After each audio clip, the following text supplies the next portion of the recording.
Century 21 et ses 915 agences immobilières au service de vos projets partout en France présentent Sud Radio Conseil de famille. Bonsoir, nous nous retrouvons chaque soir pour parler finances, immobilier, droit de la famille, en fait pour parler gestion de patrimoine. Bonsoir Laurent Vimont. Bonsoir Stéphane Moller. Laurent, vous êtes président de Century 21 France. Fort de ses 915 agences et de ses 5500 professionnels aguerris, Century 21 est le leader de la transaction immobilière en France. Aujourd'hui, nous allons énumérer les principales étapes d'une acquisition immobilière. Laurent, quelles sont ces étapes ? La première, c'est de définir un périmètre au projet qu'on a envie de construire. Et puis une fois qu'on a défini un périmètre, l'étape qui est indispensable, c'est de définir un budget. Et pour ça, il faut aller voir un banquier, un courtier, qui va vous dire en fonction de vos revenus et de vos charges, ce que vous pouvez emprunter. Et puis une fois qu'on a fait ça, il faut aller sur les différents sites, dont century21france.fr, pour regarder les différentes offres et commencer à faire ses courses.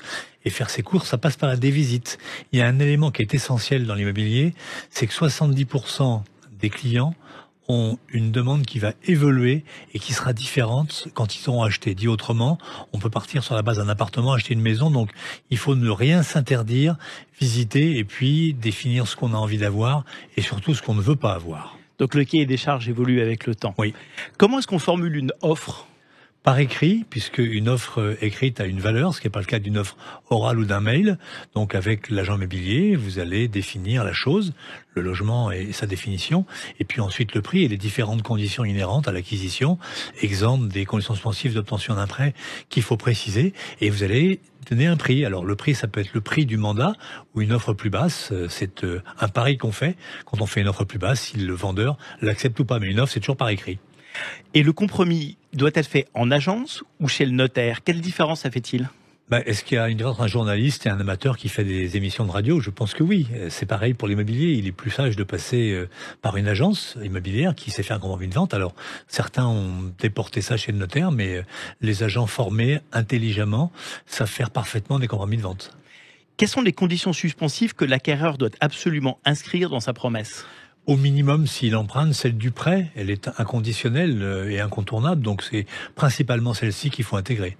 Et d'ailleurs, de combien de temps dispose-t-on pour obtenir son crédit ? Il me semble que c'est 45 jours, mais ça fait longtemps que j'ai pas fait de promesse de vente, donc je suis peut-être... c'est 30 plus 15, enfin, je crois que c'est 45 jours, mais je suis pas sûr à 100%. Et au moment de l'acte définitif, quels sont les points d'attention ? Une fois chez le notaire, il faut faire attention à quoi ? Que la conformité de ce qui est écrit dans l'acte soit conformité à la promesse de vente. S'il y a des éléments, par exemple, qui ont été signés dans la promesse de vente comme restant, il faut que dans l'acte il soit écrit que le prix soit le même que la promesse de vente. Enfin, des éléments tout simples, mais en général, ça se passe plutôt très bien, il n'y a pas trop de difficultés. Et j'imagine que les experts de vos agences accompagnent les clients au cours de toutes ces étapes. Ça serait une faute grave de pas le faire et normalement, ils doivent même, après l'emménagement du client, s'assurer une semaine après que tout s'est bien passé avec un petit coup de téléphone qui est pour moi le plus important de toute l'activité immobilière. Merci beaucoup Laurent. On se retrouve la semaine prochaine et on va évoquer le métier à proprement parler d'agent immobilier. Century 21 et ses 915 agences immobilières au service de vos projets partout en France présentent Sud Radio Conseil de famille.